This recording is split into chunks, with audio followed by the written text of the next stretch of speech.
evening to our viewers. Welcome to the Evening Review Show. I'm Matthias Aufiku, news editor of the Nambian Sun newspaper. Well, tonight in studio we have local authority councilor, Honorable Sade Gawanas. Good evening, Happy New Year and welcome. Good evening. Thank you for having me. It's always a pleasure having you here. That's great to hear. Yeah? Thank you. Yeah. Well, of course, the city of Windhoek has always been one of those local authorities that attracts the most public attention. Well, they say when you sit up high on the branch, every stone will be aimed at you. Yes. Last week there was a sitting for the election of his bearers for the management committee. Well, surprisingly or not surprisingly, Yeah. the outcome was not what everyone expected. We thought the MC would this time around be fully constituted, but like in the past, we hit a brick wall again. Can you give us a brief summary as to what transpired there and what is the way forward? We are also becoming tired as the public to be reading about the same problems. Yes. We want 2024 problems now. We Yes. can't deal with 2023, 2022 problems again. Yes. No, absolutely correct. I think we would have been naive to think that things in the local authority of Windhoek would run smoothly through through this phase of 2020 to 2025. I think we would say it would be naive to think that everything would run smoothly. Last year we had the same situation whereby Nudo and SWAPO got the positions that they wanted, and then also had majority in SWAPO in the management committee. And I think we sat back as the rest and we looked at the situations and we said, okay, now what do we want council to be dissolved? What are the implications? What are the consequences of those actions? We need to make a decision. And obviously, with having to go against our initial stance, we then decided, okay, fine, Councillor Ivan Skrever, you and Dr. Mupanda, because we had a discussion. We sat down and we reached consensus. We then decided, okay, fine, join MC. Let's see how it's going to be. We then joined MC and it was extremely challenging. It was extremely challenging. And obviously we knew then moving forward that was going to be sort of the same situation that we're going to find ourselves this year, because opposition obviously had failed to reach consensus, because obviously I think one of the things that have also stood with us having to work out our differences is opposition, IPC, LPM, AR, PDM and Nudo, was the vote of no confidence. Now, we had made those decisions last year because of reasons known to the councillors as well as in terms of IPC. We had consultations, we spoke about the issues, we said, look, this is not working, can we look at other alternatives? Obviously the vote of confidence came in, there were issues that were not dealt with the way they were supposed to, and then the vote of confidence, vote of no confidence happened. And we were sitting with the situation of opposition parties not being able to reach consensus in terms of taking back majority within council. But even in that, we've always maintained that we had to work together. We had to discuss, we had to sit down, we had to reach consensus, and we had to make sure that everyone is represented. And that then happened. Now this year, we said, look, we are having challenges in the MC with one political party once again having majority. We have learned our lesson last year. This year, it's not going to just run smoothly like that. Now, the situation here is, it's being said that we have made oaths, right? We have made oaths. We understand our oaths. We understand the mandate of council. We understand the responsibilities and mandate of administration. We understand the structures of local authority within Windhoek. And therefore, to just try and pin it to, you have made an oath, therefore you must jump because we are saying you must jump, is not going to work. Yeah. It has never worked.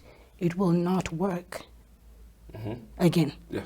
If I have to interject you there, you spoke of the oath that the 15 of you have taken. Yes. since 2020, we are still stuck to have all 15 of you eating from the same plate on the same table. And the message out there is that, and the message that all of you preach is that we want a better city. We want the residents of the city to lead better lives. So what is so difficult that keeping you guys apart that has to take precedence over the well-being of the residents in the city? You see, we made an oath to serve, correct? But there are challenges to serve. We cannot deny that. The challenges might be from personal reasons to political reasons to other reasons, financial reasons, but it doesn't necessarily mean that you must now serve because you've made an oath. The oath is the individual commitments that we make, and we have been working under that oath when it means rendering a service to a pensioner that comes to the office to get assistance, when it means there's a pipe burst, that we have administrators that are there. The oath, we have always made our oath work for the residents of Windhoek. We have been committed to our oath. So the conversation should not be about feel MC because you made an oath. No, it should not be like that. The conversation should be, what's best for us as 15 councillors here representing residents of all walks in Windhoek? What are the best solutions that we need to take, and how do we take those solutions? And as I previously mentioned, is that we also made an oath to protect the structures that are within council. These are substructures, committee substructures that we have. We work in substructures such as committees, financial sustainability, land and housing delivery, the integration of, making informal settlements formal and integrating it into Windhoek. That oath has worked. Why is the oath question beginning when it becomes MC? And when you have the same story of having one political party majority, when people speak about the oath, and especially the SWAPO councillors, and I'm going to single them out in this instance, is when we had the vote of no confidence in IPC, it was with the oath. Because we had made an oath that things have to work in order for us to be able to give services to our residents. When was it the oath when we decided that AR, LPM, PDM must work together? It was because of an oath that we had made. So the oath has always been working. It does not necessarily mean that now all of a sudden you do not want to constitute MC because you are not. It's not about the oath. It's about the individual responsibilities that we have as individual councillors. It is about the responsibility that we have as a collective council. It is the oath and the responsibility that we have made to make administration work with that oath. And we have been doing that for the longest, ever since we got into council. With all other challenges that have been in line, we have done so. Now, Matthew, the problem here that you are having, and I think we need to be honest. It's not necessarily political party. It's not. It's mostly personal.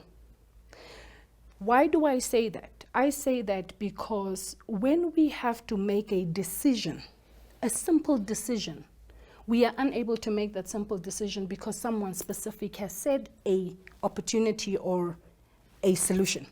Then it becomes, and that person has said it, no, we can't support that, this and that, this and that. And that is the problem that you are having within council. We want a representation of everyone sitting in this council to have a voice. Not just the majority deciding, but the majority to also protect the minority within council. That is what we need to focus on, that is what we need to look at, and that is where we need to work honestly with integrity intact, work together to make this work, because it's not going to work as current. But we have a majority rule type of system in place. Yeah. So how do we go around it? No. Because if I have the majority, Yes, you decide. I'll push by all means to fulfill the promises I made to the electorate. So one would argue then, you have one seat and you still want to be on the table and have a big piece of meat is the same as mine. Okay, you have the majority, constitute your MC and make it work. Make it work. Because what you can do in actual fact, let's just have the amplifying glass a bit closer.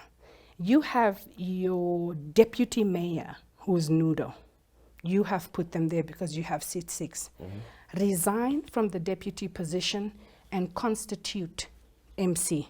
You have Councilor Lombard, who was the deputy mayor last year. She can also join MC. And then you have a constituted MC and you can make it work. You can, you had IPC that was constituting a meeting. You had quorum. IPC could join. What then is the issue? Why couldn't they join? So if you have majority, make your majority work for you. But now you find yourself in a pickle. You find yourself in a pickle jar. And unfortunately, you now understand that the majority that you are sitting with needs the minority that you thought you would never need. Yeah. I'd like you to hold your thoughts on that. Okay. It'll bring us to our next topic. Okay. On whether we are ready for a multi-party, not necessarily multi-party, but a coalition system. Yes. So we'll head for a short break and we'll be back to continue with it. Perfect. But to our viewers, wait for a short break and we'll be back to continue this very interesting topic. Welcome to What's Cooking, where culinary passion meets expert insights. Somebody must really want to cook and want to cook good food. Immerse yourself in the bustling world of professional kitchens as top chefs create mouth-watering dishes.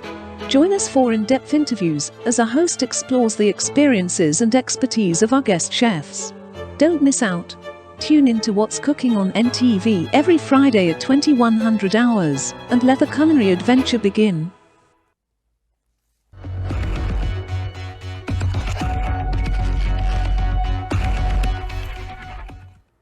Well, welcome back from the short break. Sade Gawanas. Yes.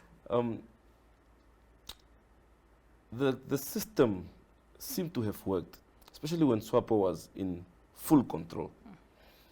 Now we are faced with a different kind of animal that we are not used to, where you have all the parties involved and everyone has a role to play. Were we ready for this? Do you think this is why we are now struggling to find our feet? No, we were. I don't think we were ever ready. I don't think SWAPO as the only party was ready. I don't think all other political parties were ready, especially at local authorities. It would also be immature to say that we believe that it was going to work. It's immature. I think we were at some point also naive to think that this was going to work and it was going to be smooth sailing. I think it's a lesson learned that change is the only thing that's inevitable. And we have to adjust our mindsets and our attitudes and look at how far we have come with this system, how far are we going to go with the new transition that we are going into. And I think when we were having the conversation, we were speaking about how this, I think it was a good thing that it happened at local governance, because then you have people that can grow up to regional and to national level and really understand the importance of sitting on one table, regardless of the fact that you're differently affiliated, and be able to say, look, we need to deal with this matter. Can we consult? Can we sit? Can we discuss? And can we get consensus? And I think when it happened at local level, it really woke us up to say, this is also what our voters are telling us. Our voters are telling us that they need diversity because everybody feels that they should be represented, and everybody feels, regardless of the fact that you've had majority, you must also consider the views and the opinions of the minority, and that goes to the little parties, the political parties that are sorry, let me not say little. Yeah. It might be construed some, but let me say that the different political parties that are in place that have to be on the table to say, look, we need to look at there's different matters because everybody has got a different ideology. Yeah. So yes, we were not ready, but it's inevitable. Yeah. It's inevitable, and we have to find ways to change the way we think and we work, and how it has been for the past years. I asked that because coalitions have always been Achilles' heel in our system, and if we have national elections coming up later this year. Yes. So what if we find ourselves with a scenario whereby in Parliament there's no clear majority? Is this what we're going to expect? Checks and balances, number one. We'll be able to have checks and balances. We can't just get away with murder if we want to. Is that what is happening in the city now? It is sort of, we have to reach consensus. You have to come and talk to me, or you have to address the situation. We have to sit on one table and we have to work it out, because we have, all of us, made an oath to provide and render services. Therefore, we have to. And I might not like you, you might not like me, but let us remember that we are all represented, we are all sitting on the table, and we all are going to make it work, regardless of whether you have majority and I have minority. And if that obviously SWAPO losing its 2/3 majority, and you have all other political parties that are coming in, IPC, PDM, LPM, you are going to have a situation where we have to work together. We sort of will be forced to work together, which is going to be very interesting, and which is going to tell us that we have been crawling. I think it's time that we start walking, and that we start seeing and start respecting. Yeah. What do you make of this narrative that opposition parties are the ones responsible for the chaos in the city? No, definitely not. Why is that? Definitely not. I mean, you had AR had made their contributions when AR was in the position of mayor. You had LPM had made their contributions. You had PDM that was deputy mayor. You had SWAPO that was deputy mayor. You had Nudo that was mayor. I think every single political party has made positive contributions to how we might not. You see, the reason why I think a lot of the residents do not really see an improvement is in the cities, that we keep on denying that the capacity for the city to deliver the services to Windhoek is one of the things that we must address. The city has grown. We do not have the capacity anymore to be able to provide services to everyone. So with every political party that has opposition political party that has been in power or that has contributed, everyone has contributed to firstly the effective running of the organization at administrative level, the fact that you could manage a difficult situation in council and get councillors, regardless of the fact that people say that this and that has not happened or this is happening, that assumption, that face is not a true reflection. Yeah. Everyone has contributed and everyone still continues to contribute. And that is why it then comes back to this MC problem, is that everyone is contributing. Everyone should contribute. Yeah. Therefore, we need each other. Well, MC is basically the operating vehicle of council. Yes. And it's malfunctioning. We are unable, in terms of the structure, we are unable to bring, because any council agenda must come to MC before it does. MC does not only have the responsibility to make sure that everything else is implemented, but within the structure of how council agendas come to council, MC then obviously advises council as to this is what we think should happen, A, B, C, and D. Okay, fine. MC is not constituted. Okay, let's not forget that the city has an administrative body that must implement resolutions that have been taken. We have had a few resolutions that we have taken since 2021, and some of them were decisions, the resolutions that not only work, that were going to be completed within a year. So this resolution still continually need to be implemented. The administrative has that responsibility. There are a lot of outstanding matters that have not been dealt with since 2021. Just to name a few, it's, for example, we have a few departmental policies that also that have been approved by council, need to be implemented. Yeah. So there's a lot that can still be done regardless of the fact that MC is not constituted. Then you have what is most important is your councillors forum and your council subcommittees. Like I've said, it's the financial sustainability, and you would have every political party being a chairperson of that. That does not mean that they cannot operate. They can operate because they assist the agenda of council to go up to departmental. They assist the departmental to contribute to that specific agenda. Then it goes to the strategic executives. From the strategic executives, it then comes to MC, and then from MC. So when we started after recess on the 18th of January, councillors right now can work. We can work for the allowances that we are getting. We can work, as I'm speaking to you right now, we can work. So the issue here is, yes, certain matters that we should have dealt with have been delayed, but there are still a lot of things that still need to be implemented, and that can be done whilst we deal with this matter at MC.